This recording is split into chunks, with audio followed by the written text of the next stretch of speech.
Hey everyone, welcome back. If you are clicking on a folder and nothing happens, don't worry.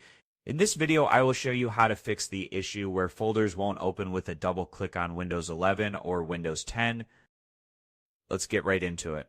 First, press the Windows key and type File Explorer Options, then hit Enter.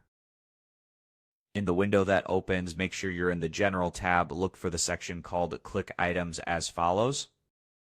Here, make sure double-click to open an item is selected. If it's already selected, try switching to single-click Apply, then switch back to double-click and apply again. It refreshes the setting. If that doesn't work, next step, press Windows R to open the Run dialog. And type in Reddit, then press Enter to open the Registry Editor. Now navigate to this path, HKE_classes_root folder shell. Inside the shell folder, if you see any entry called Open New Window, set as default, right-click it and choose Delete.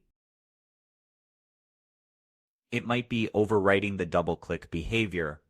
Now double-check that the default value under shell is set to None or Open. If it's blank or something else, double-click it and change it to None. After that, restart your computer and try double-clicking a folder again. It should now open normally.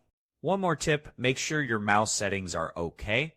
Go to Settings, Devices, Mouse, and check that the double-click speed is not set too fast.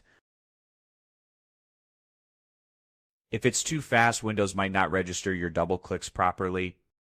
Lower the speed and test it out. And that's it. Your folder should now open normally with a double-click.